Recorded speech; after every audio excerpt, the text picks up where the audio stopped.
A lot of people think that when they go plant-based, it's going to be really difficult and the cooking's going to be really involved and involve 15 to 20 ingredients, but it's not. One of my favorite things to make is my garlic Alfredo sauce. It's just 7 ingredients.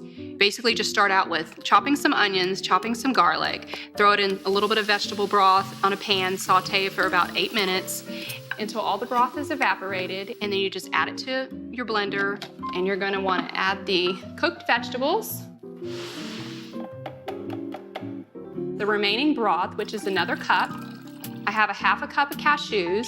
Now, if you don't have a high-powered blender, you're gonna have to soak your cashews for about 5 to 6 hours. Otherwise, they're gonna turn out gritty, and you don't want that in your sauce. You're gonna want it thick and creamy and smooth. A 1/4 cup of nutritional yeast. That's gonna give it a depth of flavor and a little bit of cheesy undertone. 1/4 teaspoon of black pepper, a half a teaspoon of salt, and 1 tablespoon of lemon juice.